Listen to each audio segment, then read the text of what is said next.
noches. Cualito, Nali. Bueno, buenos días. Hoy vamos a ver con la doctora Olivia estudios transversales. Y sin más por el momento, los dejo y vamos a darle. Ok, buenas tardes a todos. El día de hoy vamos a evaluar las características de lo que corresponden a los estudios de tipo transversal. Primero que nada, vamos a ubicar en dónde se encuentra este tipo de estudios. Dentro de los estudios experimentales y observacionales, los estudios transversales se ubican dentro de la parte observacional, en donde el investigador solamente va a observar lo que va a ir sucediendo entre la maniobra y un desenlace sin intervenir en la dinámica de ambas relaciones. Y bueno, los estudios transversales generalmente se describen como, se clasifican como descriptivos, sin embargo, existen también analíticos. El estudio transversal por excelencia típico que conocemos como cross-section, pues es únicamente descriptivo. Sin embargo, más adelante vamos a ver que un estudio transversal también puede ser analítico. ¿Cuál sería el objetivo principal de hacer un estudio transversal o encuesta transversal, que también recibe este nombre? Bueno, en el sector salud es básicamente examinar los estados de salud y enfermedad en una población, en un tiempo y un lugar definido. Esto es muy importante y lo vamos a recalcar más adelante. ¿Y cuáles serían las principales aplicaciones que nosotros vamos a tener con los estudios transversales? Bueno, nos pueden servir para obtener información que más adelante nos van a permitir generar una hipótesis y realizar un estudio con mayor fortaleza metodológica. También nos va a permitir determinar el promedio de personas que padecen una determinada enfermedad o bien identificar factores de riesgo de una enfermedad. Estas son las aplicaciones principales de las que nosotros podemos echar mano cuando hacemos un estudio a través de una encuesta transversal. Y entonces, de aquí se derivan las características que debemos de tomar en cuenta. Como ya dijimos, son estudios observacionales porque el investigador no participa en la maniobra, no interviene en la maniobra, reciben el nombre de encuesta transversal, encuesta de frecuencia o prevalencia, que son sinónimos del estudio. Algo importante a tomar en cuenta es que estudian un punto específico en el tiempo. Es decir, no hacen varias mediciones, solamente se ubican en un punto y en ese punto se obtiene tanto la variable predictora como la de desenlace. Se van a obtener de manera simultánea o bien la exposición y el evento de desenlace. Por lo tanto, dado estas características antes mencionadas, no es posible determinar si la exposición precedió al evento. Y por lo tanto, en un estudio transversal no se puede establecer causalidad. Por lo tanto, si nosotros queremos realizar alguna investigación en donde el objetivo principal sea causalidad, un estudio transversal no cumple con los requisitos que nosotros quisiéramos para este cometido. Y bueno, es útil para estudiar enfermedades agudas con una frecuencia alta, por ejemplo, infecciones de vías respiratorias altas. Y bueno, si nosotros graficamos, ¿cómo podríamos establecer un estudio transversal? Vamos a ver que de nuestra población de interés, donde vamos a realizar el estudio, vamos a tomar una muestra de acuerdo a los criterios de selección que nosotros tengamos. Y si nosotros queremos estudiar, por ejemplo, un factor de riesgo y ver si ese factor de riesgo puede estar relacionado o asociado con una determinada enfermedad, entonces nosotros debemos de graficar este estudio a través de nuestra tabla de 2x2, donde es muy importante saber cómo vamos a ubicar cada una de nuestras casillas. En esta parte, que es la vertical, vamos a poner la variable de estudio, por ejemplo, un factor de riesgo, población con riesgo y población sin riesgo. Y en este sentido, horizontal, vamos a poner la variable de desenlace, es decir, aquellos pacientes que con factor de riesgo presentaron la enfermedad, y en la otra casilla, aquellos pacientes que no presentaron la enfermedad. Siempre es importante tener en cuenta este orden cuando nosotros vamos a estudiar una determinada enfermedad, una determinada exposición y evaluar su desenlace o un factor de riesgo. Ahora, ¿cuántos tipos de estudios transversales existen? Básicamente se dividen en dos. El descriptivo, que únicamente nos va a poder proporcionar como información frecuencias o distribución del evento de salud o de alguna enfermedad determinada en un punto también bien ubicado en el tiempo. Por ejemplo, que nosotros quisiéramos saber cuántos enfermos de diabetes existen en la población mexicana durante el año 2021. Podemos sacar las frecuencias, podemos sacar el porcentaje, y es la información que nos va a proporcionar una encuesta transversal de tipo descriptivo. Otros ejemplos muy frecuentes que utilizamos y que podemos ver dentro de nuestra práctica, pues son las encuestas nacionales de salud, las encuestas de enfermedades crónicas, encuestas de seroprevalencia de alguna enfermedad, encuestas de adicciones o encuestas de nutrición. Pero también los estudios transversales pueden ser de tipo analítico. Y a diferencia de los descriptivos, aquí no solamente vamos a estudiar el factor de exposición y el de desenlace, sino lo vamos a contrastar con un grupo en el cual también puede estar expuesto a ese factor y no va a desencadenar ese desenlace. Por lo tanto, en los estudios analíticos se va a establecer una hipótesis de trabajo para poder determinar quienes tienen y no tienen ese factor de riesgo o esa exposición, y cuántos van a presentar el desenlace que está en estudio. Por ejemplo, aquí tenemos un artículo que nos habla sobre obesidad y embarazo.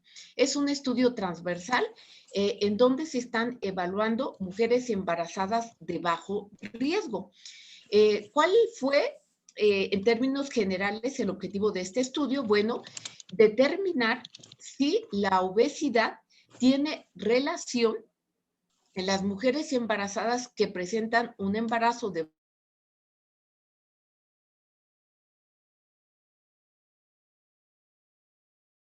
hizo un estudio transversal. El estudio fue a través de un cuestionario en donde se recabaron variables de tipo sociodemográficas, variables de tipo maternas, como por ejemplo la presión arterial sistólica y diastólica, y variables de tipo perinatales, que ellos incluyeron el peso del feto, la cuantificación del líquido amniótico, la presencia o no de meconio al nacimiento. Y bueno, cuando encontraron los resultados, vieron que dentro de la evaluación más importante era que las pacientes con obesidad tuvieron una presión tanto sistólica como diastólica mayor con respecto a aquellas pacientes que no tenían obesidad, que fue el grupo con el cual contrastaron las pacientes con obesidad al término. También encontraron de manera significativa que el peso al nacimiento de las mujeres con obesidad era mucho mayor contrastado con aquellas que no tenían obesidad, y también tuvo relevancia estadística. Y otra variable más que ellos encontraron fue que aquellas pacientes con obesidad tenían mayor probabilidad de terminar la resolución a través de una cesárea contra las pacientes que no tenían obesidad.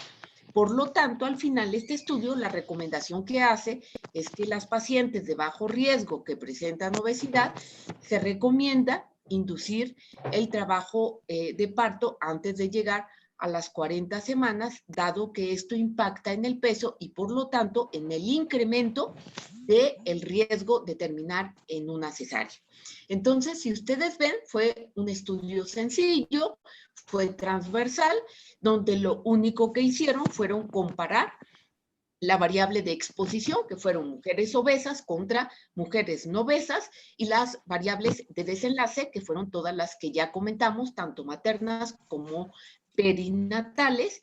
Y bueno, lo que obtuvieron fueron las frecuencias y de ello los porcentajes. Pero bueno, ya viendo los tipos de estudios, que es un estudio transversal, ¿cómo debemos de llevar la dinámica para generar un estudio transversal? Primero que nada, debemos de formular nuestra pregunta de investigación. ¿Qué es lo que vamos a investigar? Si va a ser factores de riesgo, si va a ser la exposición de una enfermedad, si queremos estudiar la frecuencia de una determinada enfermedad, por ejemplo, estudiar la frecuencia de COVID-19 ahora en el año 2021, ya que tenemos datos del 2020 y los queremos contrastar con los del 2021. Vamos a delimitar muy bien nuestra población donde vamos a aplicar ese estudio y de ahí vamos a seleccionar nuestra muestra, la cual va a ser de acuerdo a una aleatorización y de acuerdo a los criterios de selección, vamos a delimitar muy bien cuál va a ser la variable independiente y dependiente o la de exposición y desenlace. Ya una vez que tengamos armado nuestro protocolo, bueno, vamos a elegir cómo vamos a medir estas variables, ya sea a través de una encuesta, ya sea a través de un censo, ya sea a través de la recolección de los datos por medio de un expediente clínico y finalmente ya una vez que recabamos toda nuestra información, pudimos tener ya nuestro tamaño de muestra completo, bueno, diseñar los datos de análisis estadísticos apropiados. ¿Y por qué es muy importante hacer mención de esto? Porque vamos a ver que más adelante uno de los análisis que podemos evaluar de estos estudios, bueno, son los porcentajes, las frecuencias y las razones de momio. Pero si nosotros vemos en un estudio transversal que nos dan riesgo relativo y estamos observando que el estudio o el diseño que están proponiendo es un estudio transversal, pues bueno, nuestra propuesta o la propuesta que estamos leyendo de ese artículo, pues fue la incorrecta porque no va acorde al diseño que nosotros establecimos.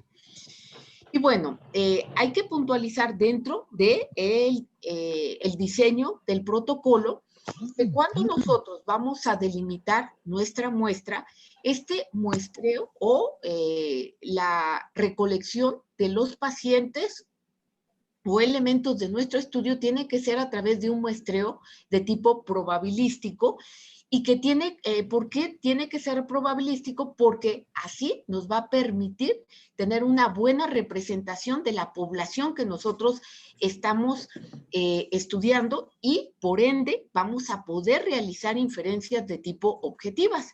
Pero, ¿qué es un muestreo probabilístico? Bueno, es aquel en el cual cada una de las unidades que tenemos va a tener la misma probabilidad de poder ser elegida cuando nosotros vayamos tomando nuestros casos y los vayamos a incluir dentro de nuestro estudio. Y así tenemos varios tipos de muestreo probabilístico. El aleatorio simple, en donde vamos a seleccionar sujetos a través, por ejemplo, de un censo poblacional. Nosotros queremos determinar cuántos pacientes diabéticos existen en el año 2021 en la población mexicana. Tomamos el censo poblacional del año 2021 y entonces De ese censo ya tenemos el concentrado de nuestra población blanco y vamos a poder elegir de ahí nuestra muestra y cada uno de los elementos que conforman ese censo va a tener la misma probabilidad de ser elegido. De esta manera, al tener una muestra de este tipo, va a ser representativa de la población que yo voy a estudiar. Otra forma de muestreo es el muestreo de tipo sistemático, en donde se van a seleccionar con intervalos regulares a través de una lista.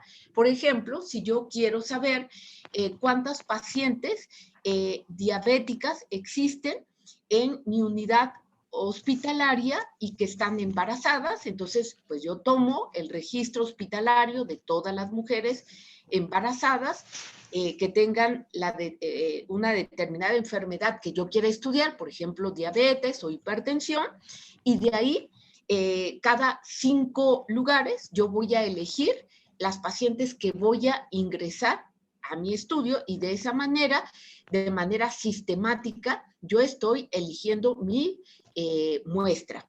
Otra forma es por conglomerados, en donde esto aleatoriamente ya los grupos se fueron dando de una manera natural, por ejemplo, un lugar geográfico donde yo quiero ver la prevalencia que existe de hipertensión arterial en México, contrastada con la prevalencia que existe de hipertensión arterial en Estados Unidos. Entonces, bueno, ya el muestreo ya fue por conglomerados porque pues la población mexicana pues tiene diferentes características con respecto a la población de los Estados Unidos. Y el muestreo estratificado, donde la población se divide por subgrupos o estratos, por ejemplo, niveles socioeconómicos. Voy a contrastar alguna variable, quizás adherencia a los tratamientos en un nivel socioeconómico bajo contra un nivel socioeconómico alto. Entonces, es muy importante que dentro de nuestro diseño del protocolo sepamos cómo vamos a adquirir nuestros pacientes para estudio. También a lo largo de todo el proceso de nuestro estudio de investigación podemos tener sesgos y, bueno, estos sesgos que se llaman epidemiológicos se refieren a la ocurrencia que puede existir de cometer un error sistemático, ya sea cuando nosotros estamos en el diseño del protocolo, durante la parte ya operativa, donde ya estamos recabando pacientes, ya estamos ejecutando ya nuestras maniobras, nuestro cuestionario, estamos tomando pacientes del censo y también al final, ya una vez que tenemos recolectado a los pacientes durante el análisis. Durante todo este camino o proceso se pueden cometer sesgos, los cuales nos van a dar una información incorrecta de lo que nosotros queremos evaluar y por lo tanto podemos hacer inferencias incorrectas como conclusiones. Los sesgos a grandes modos, porque pues hay bastantes que podemos incurrir con mayor frecuencia en este tipo de estudios, son uno de selección, donde podemos incluir a pacientes en un grupo que sigue un patrón diferente a otro grupo de comparación.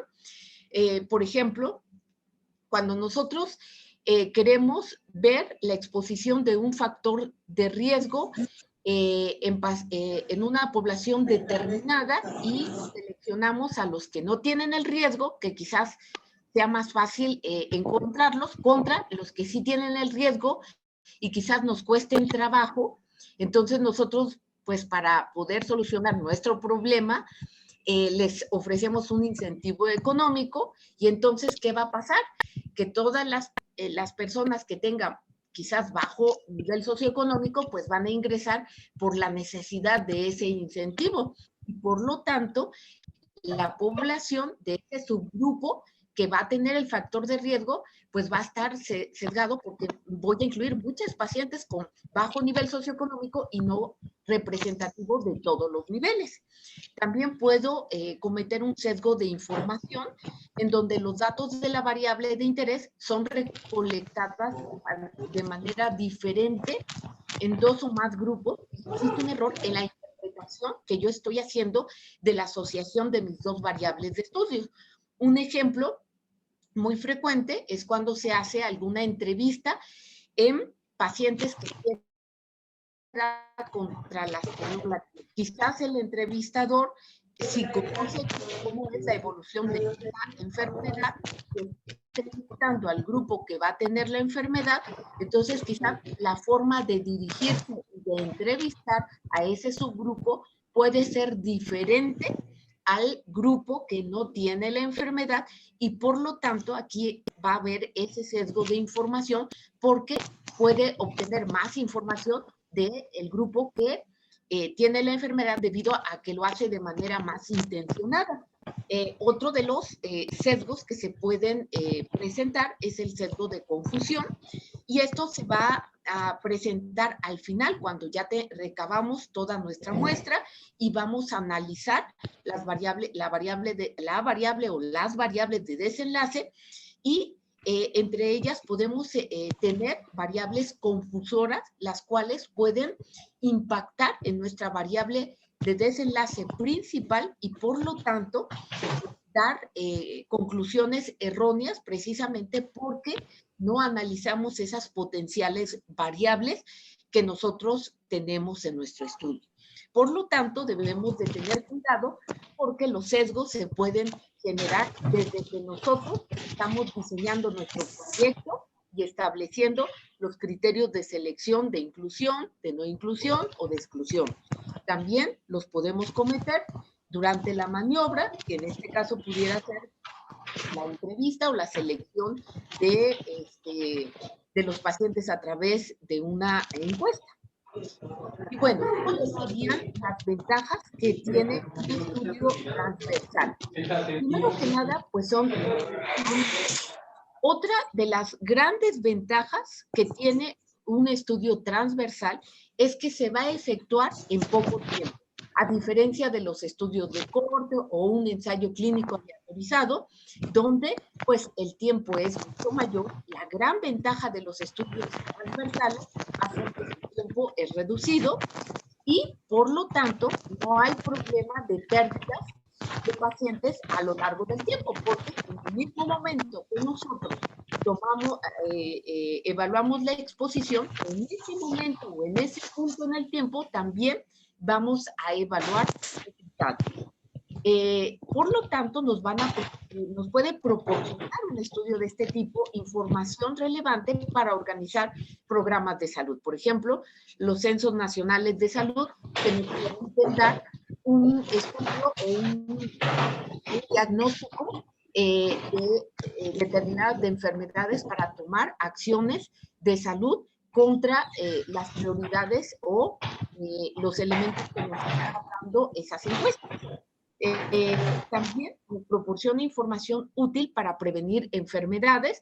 Si nosotros estamos haciendo una encuesta para ver la prevalencia de la obesidad y vemos que es importante, bueno, podemos, secundario a esta información que ya nos virtió un estudio transversal, pues generar Hola, ¿cómo estás? Bien, ¿y ustedes? Para prevenir Bueno, de riesgo. Y bueno, nos va a finalmente proporcionar prevalencia de algún elemento, que esto es muy importante. Esto es lo que desde un punto de vista algebraico, podríamos decir, nos va a proporcionar un estudio transversal. ¿Y cuáles serían las desventajas? Bueno, que son poco útiles para estudiar enfermedades cuya frecuencia es baja o muy rara. Tenemos que asegurar que los datos que nosotros estamos recabando del estudio sean de calidad y que sean correctamente interpretados. Es decir, lo que ya habíamos comentado, debemos de tomar una muestra representativa, ver que la selección haya sido la correcta y que represente la población que yo quiero estudiar y que al final la interpretación de mis resultados sean los correctos y que la evaluación estadística también sea la correcta aplicada a un estudio de este tipo. Y otra de las desventajas es la dificultad para determinar las relaciones causales. ¿Qué quiere decir esto? Que los estudios de corte no nos permiten establecer causalidad, como ya habíamos mencionado anteriormente, y bueno, esta se considera una de las desventajas. Y por otra parte, ¿cuáles serían los estadígrafos que expresan la frecuencia de las enfermedades en estudios transversales? Bueno, el estadígrafo que vamos a tomar siempre en cuenta va a ser la prevalencia. ¿Y qué es la prevalencia? Pues es el número de personas que presentan una enfermedad en un momento determinado y en un tiempo determinado entre el número de personas en riesgo en ese momento. A diferencia de otros estudios como el de corte, donde lo que vamos a poder determinar es incidencia y no prevalencia. Y esto es lo que también debemos de tomar en cuenta. En un estudio transversal solo podemos determinar prevalencia, pero no podemos determinar número de casos nuevos de una enfermedad durante el tiempo, dado que solo lo ubicamos en un punto y en un momento determinado. Y bueno, ¿qué análisis podemos realizar de un estudio transversal o una encuesta transversal? Va a depender del tipo de estudio transversal que nosotros estamos realizando. Si es un estudio descriptivo, ¿qué análisis puedo hacer? Pues puedo determinar frecuencias de la población, puedo determinar secundariamente proporciones y puedo determinar prevalencias, como ya habíamos mencionado.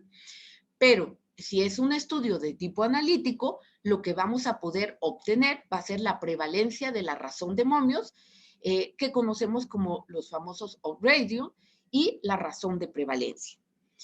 En cuanto a la prevalencia de la razón de momios, para que quede más claro, que también es conocido como de productos cruzados, primero que nada, si nosotros estudiamos, por ejemplo, en esta gráfica que nos representa la presencia de hemorragias en niños que fueron expuestos a una infección por riquexia y que van a generar trombocitopenia.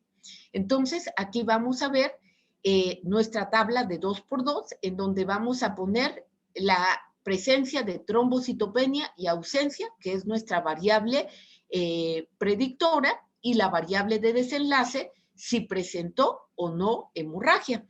Primero que nada, tenemos que sacar la prevalencia de la enfermedad de los expuestos y de los no expuestos. Por lo tanto, aquí de los expuestos, es decir, los que sí tenían trombocitopenia, vamos a sacar su prevalencia, que serían los expuestos, que serían los expuestos que sí tuvieron hemorragia entre el total de todos los expuestos, y esto nos va a dar una prevalencia de 0.32 o el 32%.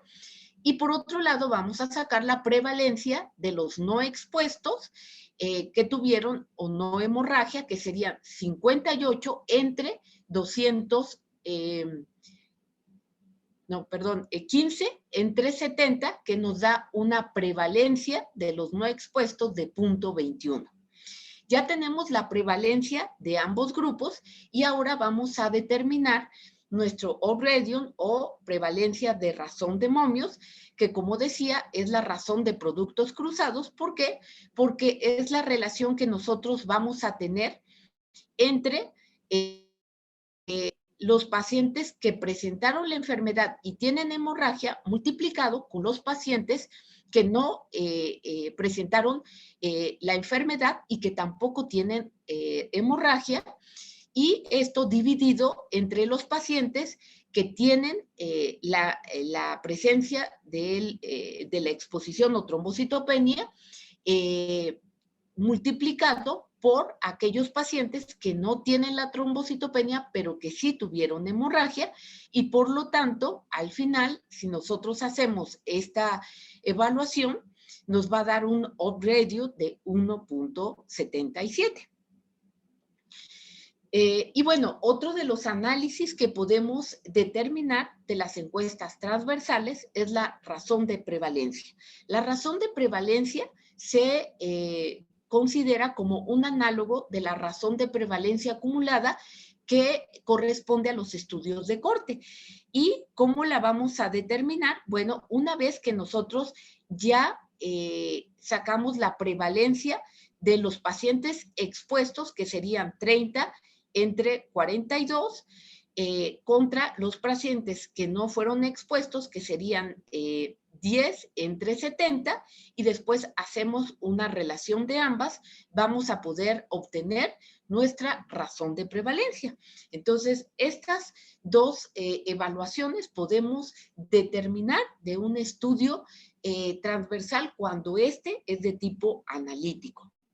Y bueno, finalmente, ¿qué concluimos de estos estudios? Pues que un estudio transversal es un estudio de tipo observacional porque el investigador no interviene en la maniobra, puede estimar prevalencias de enfermedades o factores de riesgo, pero no puede determinar incidencias, busca identificar asociaciones entre enfermedad y factores de riesgo relacionados que esencialmente sirven para generar hipótesis científicas que posteriormente se pueden examinar en estudios de mayor rigor metodológico, por ejemplo, un estudio de corte o un ensayo clínico aleatorizado, y son útiles para la planeación y evaluación de intervenciones de salud pública, como ya lo vimos.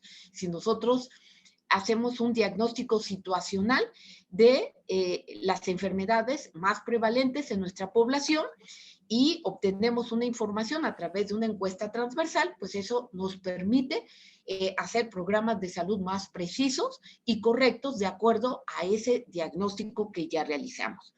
Finalmente, algo muy importante que no deben de olvidar es que un estudio transversal, no por no contar con todo el rigor metodológico que lo puede tener un ensayo clínico aleatorizado, se debe de minimizar. Son estudios útiles y depende del tipo de enfermedad y lo que nosotros queramos realizar, pueden ser bastante útiles como herramientas para poder obtener la información que nosotros deseamos. Muchas gracias.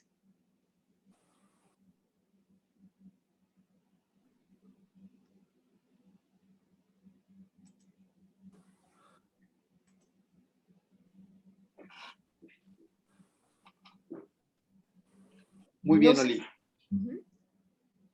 Ok, entonces ahora pasemos a la tarea de estos muchachones, ¿no? Entonces, la tarea de estos muchachones había sido la de modificar su proyecto de investigación para que cuadrara, a que fuera como un estudio transversal.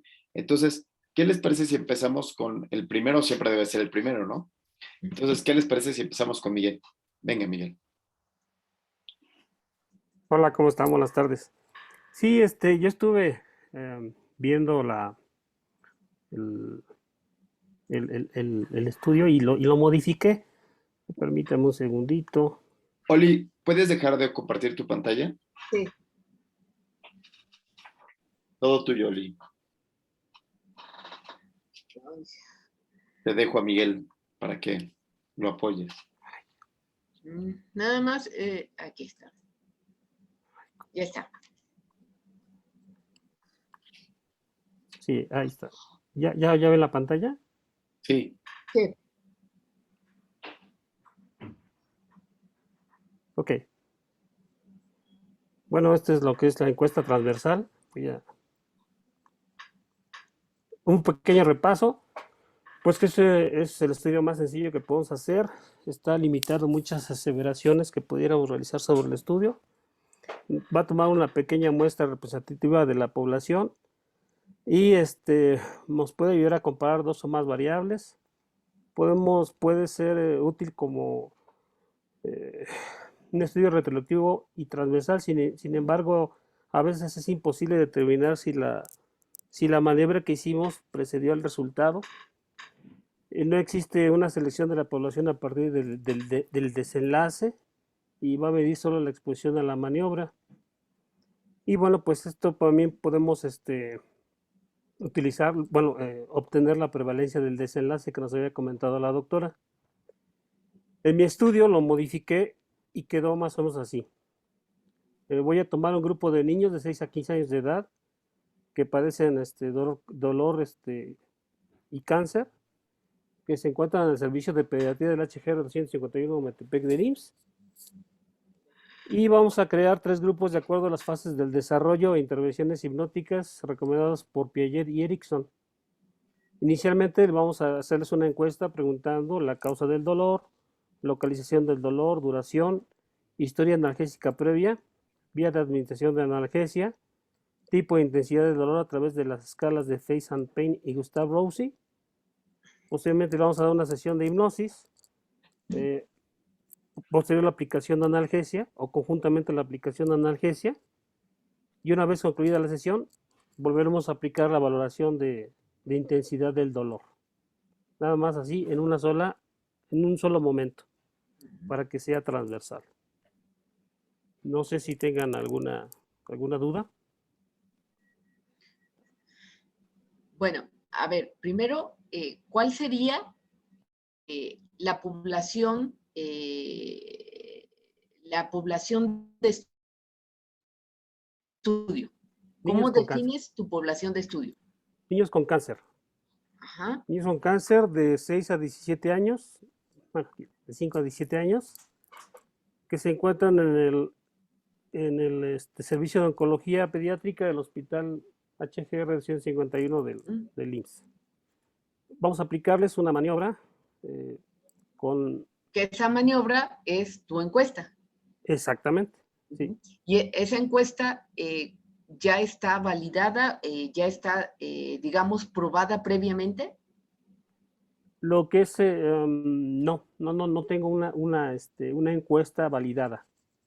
Bueno, ahí tu instrumento es muy importante porque de ese instrumento tú vas a obtener tu variable de desenlace y por lo tanto debes de definir muy bien qué preguntas son las que se van a generar en esa encuesta que puedan explorar adecuadamente si el paciente tiene o no dolor y que se pueda probar en un grupo piloto para poder determinar si esa encuesta está explorando lo que tú quieres obtener. Sin embargo, doctora, bueno, es que... ¿O ya hay alguna sí, de hecho, lo que es la valoración del dolor es a través del método de caritas del dolor, eso sí está validado. Y a través del método de Gustav Rossi, también es un método validado. Entonces, lo que se vuelve mi estudio transversal cuando precisamente solamente doy la hipnosis, doy una sesión de hipnosis y valoro con las escalas y nada más emito, ¿mejoró o no mejoró? Eso sería así como un estudio de tipo transversal. Ahora, también aquí en la maniobra es muy importante quién va a aplicar esa encuesta. El que da la analgesia y la hipnosis o una persona diferente a quien está aplicando la maniobra. Va a ser una persona diferente para que no se sesgue tanto. Exactamente, porque ahí es lo que comentábamos, ¿no? Si, por ejemplo, toca a la paciente realizar el entrevistador al grupo que solamente le dio analgésico, a lo mejor puede pensar que va a tener más dolor porque no le dieron hipnosis y entonces quizás su forma de entrevistar a ese paciente puede ser más dirigido contra aquellos que tienen hipnosis más analgesia. Claro. Y entonces ahí ir sesgando tu estudio. Se trata de no sesgarse tanto. ¿Y cómo vas a obtener tu variable de desenlace. ¿Cuál sería la variable de desenlace? Pues la disminución del dolor. Pero ¿cómo la vas a evaluar? Con el método de intensidad del dolor de Caritas o el método de Gustave Roussy, que es una escala del 1 al 10, donde 0 es el mayor dolor. O sea, son dos escalas. Una va del 1 al 10 y va diciendo, va aumentando, 1, 2, 3, aumenta la intensidad. Y la otra es al revés, entre menos puntaje es más dolor. O sea, vas a incluir las dos escalas. Sí. Ok. Y aquí en tu variable de desenlace serían entonces 4 grupos, ¿no? Bueno, nomás sería solamente... Bueno, vas sí a evaluar la disminución del dolor en el grupo que tiene analgesia estándar más hipnosis. Y entonces sí. ahí vas a encontrar el que sí disminuyó el dolor y no disminuyó el dolor con esta maniobra. Eso es, sí. Y en el grupo de analgesia estándar, donde vas a también obtener 2 grupos, el que disminuyó el dolor y no disminuyó el dolor. Entonces ya serían tu variable de desenlace 4 grupos que vas a obtener. Ah, ya lo entendí. Entonces más sería con una sola escala, porque si no sí tendría que aumentar los grupos. Sí, nomás sería la de Caritas, la de Face and Pain. Sí, tienes razón. No lo había visto con ese punto de vista. Ok, entonces, bueno, esa sería una de las observaciones que ahí, pues, habría que modificarlo. Sí, doctor. Perfecto. Entonces, ¿sí hay algo más? Sí, yo, Dígame. por ejemplo, en tu estudio, Ajá. va a ser muy difícil que lo hagas transversal Sí, utilizándolo de esa manera. sí, definitivamente. Entonces, pero podría ser muy, muy amable que tú pudieras mostrar qué tanto duele. Entonces, mira, regresa, ¿qué tanto duele el cáncer? Mira, regrésate. Entonces, este proyecto es claramente un ensayo clínico, ¿no? Es claramente una intervención novedosa. Pero ¿qué tal que antes cambias la maniobra y pones los factores? Por ejemplo, en niños con cáncer puede ser que depende del tipo de tratamiento, ¿no? Entonces, que sea tratamiento paliativo, inducción a la remisión o los tipos de cáncer. Ay, sí, pues mandé ahorita el protocolo que... Y entonces, en ese sentido, es que tú, por ejemplo, podrías tener un estado basal muy claro para tu ensayo. Muchas de las ocasiones uno quiere resolver ya todo el proyecto de investigación y tendría uno que ir pasando paso a paso. Lo primero que sería muy interesante es saber cuál es la magnitud del dolor que tienen los niños con cáncer, dependiendo de la edad, dependiendo del estatus de funcionalidad, dependiendo si tienen metástasis o no tienen metástasis. Y entonces tú de esta manera podrías hacer un estudio transversal en un solo momento, donde haces la medición por caritas, justo como lo estabas diciendo hace rato, y muestras cuál es el tamaño del efecto o cuánto es el tamaño que puedan tener estos sujetos, ¿sí? Sí, Entonces, de hecho, es similar a lo que hice, pero con el corte. Con el corte ahí sí fueron varios grupos, creo 6 cortes, a 3 cortes, los voy a dividir de acuerdo a la pero edad. creo que tienes un problema con tu definición de 6 cortes. Ok, sí. Entonces tienes un problema, pero ahorita que esté la clase igual y te queda más Ok, claro. perfecto. Debe de Claro quedar que sí. claro de un estudio transversal es que es en un solo momento, si quieres regrésate, Ok, es una medición en una sola ocasión, no en dos, en una sola ocasión. ok. Aquí, por ejemplo, tú tendrías que aplicarle el dolor, le aplicas la maniobra o no se la aplicas, eso ya no lo hace observacional, solo hace experimental. Entonces, así como lo pusiste, no es un estudio transversal. Un transversal sería, en un solo momento, le aplico una escala, la escala que tú estás diciendo, o sea, le aplico un cuestionario y veo qué tanto les duele. Y puedo tomar en una sola ocasión los distintos factores. con metástasis, sin metástasis, etcétera, etcétera. ¿Sí? Ah, ok, sí. Un Sí, estudio sí. de corte es que en los estudios de corte a cada paciente los mides 2 veces. Me dirías dolor una vez y dolor otra vez en otro momento. Sí, sí, sí.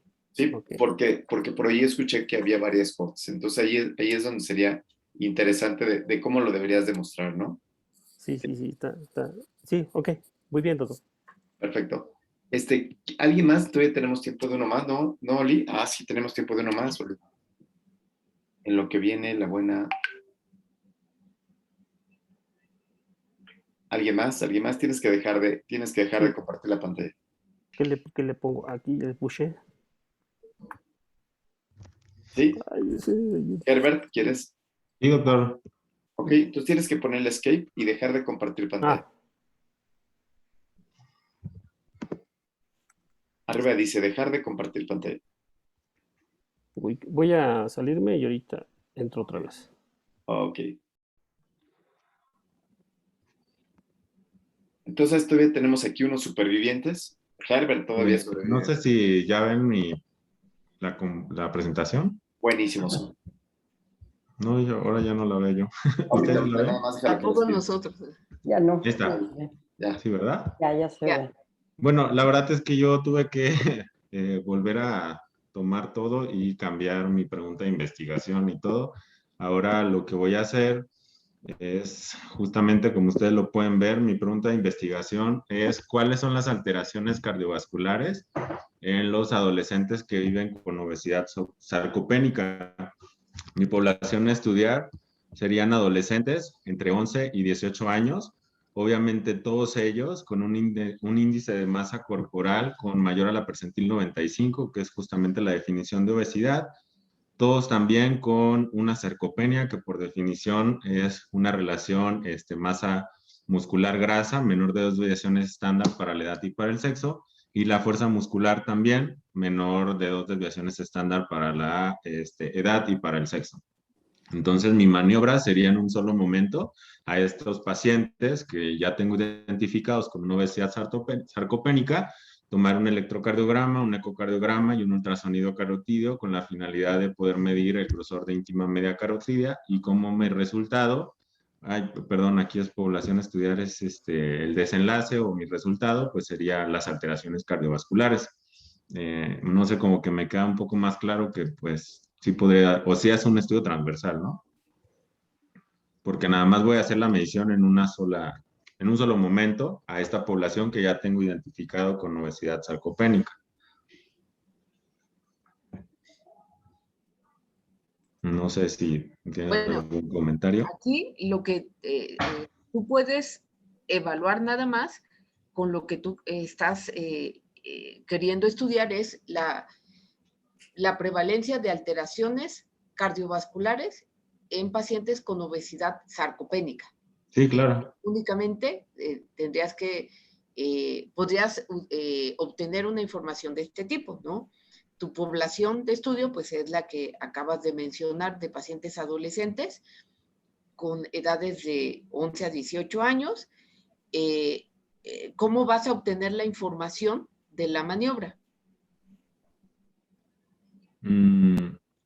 Bueno, ahí pues a través de hacerles tanto, bueno, el electrocardiograma, el ecocardiograma y el ultrasonido carotidio y obviamente pues es un estudio donde ocuparía de la ayuda también de un cardiólogo para pues poder interpretar tanto los datos que obtengamos en el electrocardiograma, lo que más está referido en la literatura justamente es la la hipertrofia del ventrículo derecho, ¿no?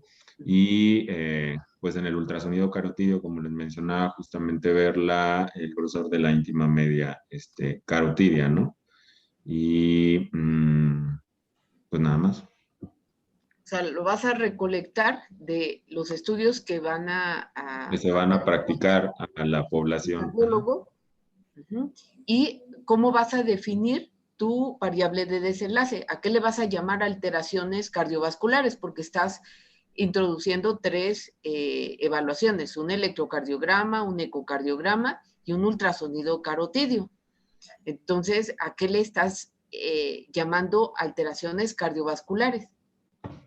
Sí, pues justamente al que el paciente tenga, hablando por ejemplo del electrocardiograma, una hipertrofia de cavidades derechas, que en el ecocardiograma pudieran tener a lo mejor disminución de la fracción de eyección, sobre todo el ventrículo izquierdo, o alguna disinesia del septum, y en el ultrasonido cariotidio que tengan un grosor de íntima media mayor a 2 desviaciones estándar de lo permitido para la edad y para el sexo. Entonces, de esa manera yo definiría las alteraciones cardiovasculares.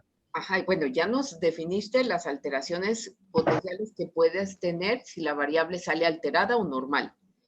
Pero cuando dices alteraciones cardiovasculares, ahí tienes que definir muy bien cuál va a ser la variable.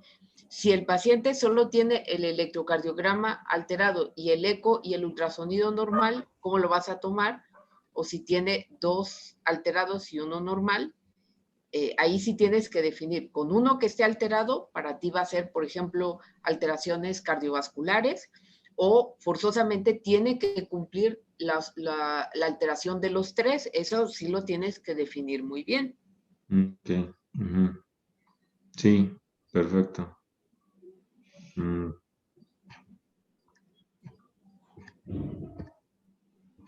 Ok, entonces voy a buscar entonces definir más como que las desenlace, como usted me dice, ¿no? Sí, bueno, ya tienes tu desenlace, lo estás englobando como alteraciones cardiovasculares, pero tú tienes que ver si cuando un paciente tiene el electrocardiograma alterado, también lo va a tener, correlaciona con el eco, con el ultrasonido, o tienen una secuencia temporal y primero se altera el electrocardiograma, después el eco y al final el ultrasonido, y de ahí definir a qué le vas a llamar alteraciones. Si nada más vas a tomar una de las 3 variables que estás evaluando en la maniobra, o las 3, o vas a decir, si una de las 3 está alterada, eso se le va a llamar alteración cardiovascular, o si 2 de las 3, o si 3 de las 3. Ok, perfecto. Ahora, Herbert, se ve muy Dígame, bien, doctor. se ve muy bien porque es una sola población que ya lo tienes como estas y le tomas el electrocardiograma y el ultrasonido, y entonces ya nada más sigue lo que acaba de decir la doctora Oli, pero sí parece que está muy bien. Primero le doy la palabra al doctor Sebastián y Gracias. la doctora Cari Feria si quiere decirle algo a Herbert. Doctor Sebastián. Yo tengo una duda aquí. Suena muy bonito el estudio y todo, pero a mí me preocupa la N, ¿cómo la va a juntar? Van a requerir un tamaño de muestra enorme. Sí, de hecho, una de las consideraciones respecto a por qué quiero hacer este estudio es que, bueno, aquí en Centro Médico yo tengo la clínica de obesidad, ¿no? Y justamente uno de los estudios que estamos corriendo es enfocado solamente a la sarcopenia, pero lo que viene es lo que a mí me gustaría hacer en esta maestría, que justamente serían las funciones las alteraciones cardiovasculares. Ahorita, en cuanto a nuestra N, ¿ok? Sí, ya identificados hasta ahorita en lo que llevamos, hasta este momento, con obesidad sarcopénica, bueno, tenemos una N de 35 pacientes, ¿no? Y bueno, de aquí a que haga el estudio, pues voy a ir agregando cada vez más individuos, ¿no? En el momento como empiecen a llegar y todo lo demás. Pero pues más o menos tendría esa N. Yo sé que pues igual más adelante para Muy ver bien, lo del suena muy bien. ¿Perdón? Suena bien lo que propone, o sea, interesante, porque no se sabe nada o casi nada de población joven. Pero, por ejemplo, nosotros hemos trabajado el grosor de la íntima media en mujeres posmenopáusicas, que en teoría es una población de más riesgo, De riesgo. y el porcentaje es mínimo de las que tienen engrosamiento de la íntima media. Entonces, tal vez en ese punto, pues solo será algún joven que tenga alguna dislipidemia familiar o algo así, algún trastorno serio de los lípidos, en los que podrá encontrar, yo creo, engrosado este espacio, ¿no? Sí, de hecho, dentro de la población a estudiar tenemos no solamente como tal obesidad exógena, sino que también están ahí incluidos los pacientes que tienen un síndrome metabólico o componentes asociados a síndrome metabólico, como puede ser una esteatosis hepática y que obviamente secundaria a la esteatosis hepática o como usted comenta que pueden tener también dislipidemia por el síndrome metabólico. Entonces, yo le apuesto a que vamos a encontrar probablemente mayores alteraciones, dado que los adolescentes, generalmente una de las lesiones primarias que se dan en la obesidad exógena a etapas tempranas de la vida es justamente el hígado graso, la esteatosis hepática, dado que es la mayor prevalencia de yo esperaría encontrar que sí vamos a ver como que mayor prevalencia de alteraciones en el nivel en la medición de la íntima media carotidia. Aunque no es necesariamente uno asociado al otro, la esteatosis con el grosor de la íntima. Uh-huh. Entonces, yo le deseo mucha suerte, pero sí veo difícil, no creo que vaya a encontrar una población suficiente para evaluar la carótida. Ya. Ese sería mi comentario. Ok, gracias. Y bueno, aquí nada más, agregando a lo que el doctor Carranza ya dijo, pues quizás pudieras ver, dado que la prevalencia de tu enfermedad es baja, cambiar el diseño de tu estudio, hacer quizás un estudio de corte retrospectivo que te pudiera permitir tener una N mayor. Uh-huh. Bueno, ahí nada más en caso de que tendría que ser retrospectivo, pues la verdad es que no tendría los datos porque no es como que de rutina al paciente con obesidad Okay. se le evalúe subirle una Una tanita y hacerle impedancia y aparte hacerle la prueba con el dinamómetro para medir fuerza muscular, que también está dentro de las definiciones. O sea, no tengo ese dato para hacerlo retrospectivo, ¿no? Ok. Perdón, y si va usted, por ejemplo, se relaciona con el servicio de cardiología y busca así en sus pacientes con obesidad y que tuvieran ese tipo de problemas, no sé, hacerlo retrospectivo. Pues todos los pacientes que viven con obesidad nos llegan a nosotros como tal, como endocrino. Realmente cardiología son muy pocos los que llega a captar. Y nosotros como tercer nivel solamente captamos a los pacientes que viven con obesidad grave o con comorbilidades, ¿no? Porque en sí, si es solamente obesidad exógena, es patología de segundo nivel y eso no nos están llegando. Probablemente a lo mejor para incrementar mi población, pues a lo mejor podría ser una estrategia pues ir a las unidades de segundo nivel donde están los de solo obesidad exógena, no sé, y hacerles como que también la impedancia, medirles fuerza muscular y en el momento que identifique esos que están en segundo nivel con la sarcopenia, pues meterlos para tener más muestras, ¿no? Fíjate, estimado Herbert, que aquí una cuestión que hay que preguntarse, y es algo que hemos llevado durante todo el curso, es el para qué hacer esto, ¿no? ¿Por qué quieres hacer esto, ¿no? Entonces, el querer hacer un estudio transversal con alteraciones cardiovasculares, suena sumamente raro, porque casi sería, bueno, pues es que si encuentro alteraciones cardiovasculares, luego entonces, esto se puede asociar a que cuando sea grande vaya a tener eventos cardiovasculares y puede hacer que esto se asocie a alteraciones cardíacas y en 200 años se asocie con que desaparezcan los niños y en 500 años ya no va a haber, ¿no? Entonces, es como que te estás adelantando al futuro, ¿no? Y es decir, tiene poca aplicabilidad clínica en este instante, ¿no? Entonces ese punto me llama mucho la atención.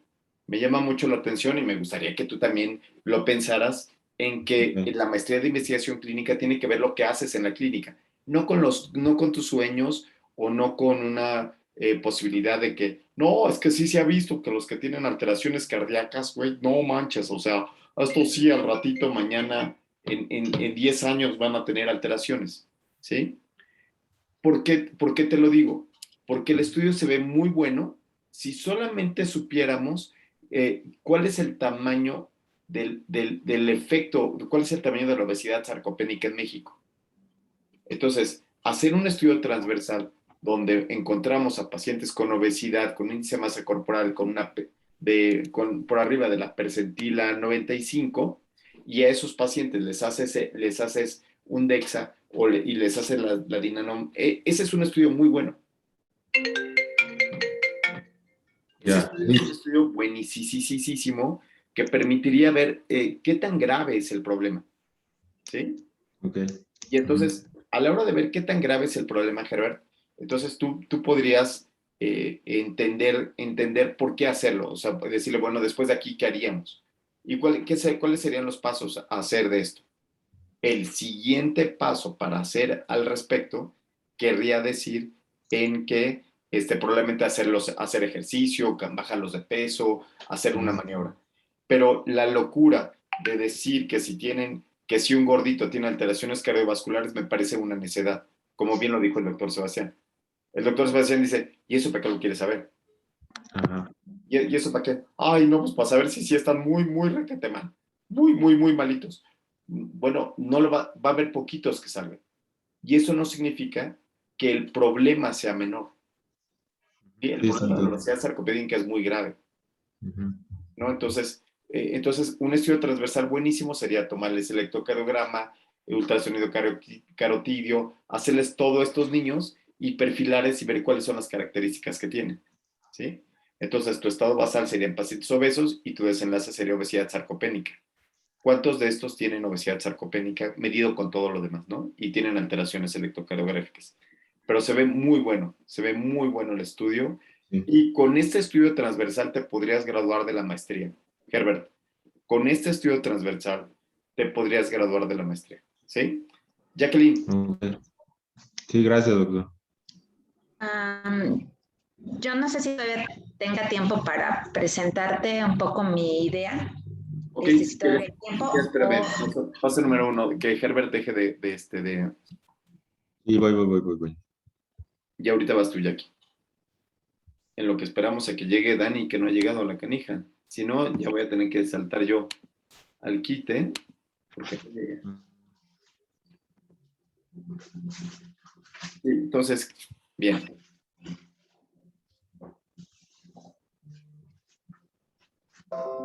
Sí, doctor Sebastián, tiene la mano levantada. Nada más quisiera otra idea que se ocurre, ¿no? Me perdí, ¿cómo van a medir la sarcopenia? Sí, la sarcopenia se mide con el DEXA. No. Se mide la cantidad de músculo y con un ¿Me dinamo. van a hacer DEXA? Esa es mi duda. No, bueno, es que hay diferentes maneras ¿Pero cómo de lo va a poder medir usted? con impedancia electrónica a través del índice relación está masa bien, muscular gracias. grasa. Es con impedancia, ¿ok? También se Perfecto, puede hacer con gracias. DEXA o bien con resonancia magnética, pero en nuestro hospital no tenemos DEXA. La resonancia magnética, pues habría que radiarlos y es un estudio de alto costo. Entonces, lo que tenemos como más clínico y que sí contamos en el servicio es con una báscula tanita que justamente nos da la composición corporal y aparte también para hacerla por dinamometría. ¿Y no han pensado en usar también el cuestionario de diagnóstico rápido de sarcopenia? Lo que pasa es que ese no está validado en población pediátrica. ¿Y la prueba corta de desempeño físico? Tampoco, solamente están validados en población pediátrica tanto la relación músculo-grasa y la fuerza muscular por dinamometría. Y DEXA y resonancia magnética. ¿Y usar algún otro tipo de antropometría y usar fórmulas para calcular masa muscular? Pues solamente la relación músculo-grasa a través de la impedancia. Aunque sí existen otras pruebas, Lo que pasa desconozco es que, sí, justamente todas esas otras pruebas que están descritas en adultos tienen poca practicidad en la etapa pediátrica, dado que en el adolescente es cuando están con la pubertad, el estirón de la hormona de crecimiento, entonces la masa muscular cambia mucho incluso respecto al Tanner que tengan, tanto las mujeres como los hombres, el estirón del crecimiento, la talla. Entonces, por eso todos esos no se han validado en etapa pediátrica, solamente es la relación músculo-grasa, la fuerza muscular, la resonancia y la DEXA. Muy bien, gracias. Sí, doctor.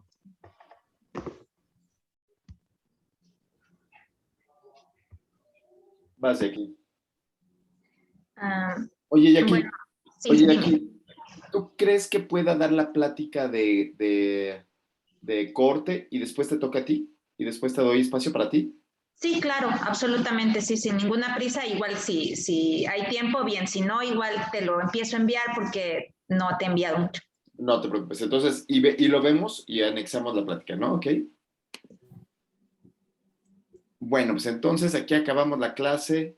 En esta parte acabamos la clase de estudios transversales, que podríamos decir que podríamos hacer un resumen muy claro, que es hacer los estudios con estado basal, maniobra y desenlace, pero en un solo momento, con una sola medición y siendo estudios observacionales. Muchísimas gracias, Oli. Entonces, ahora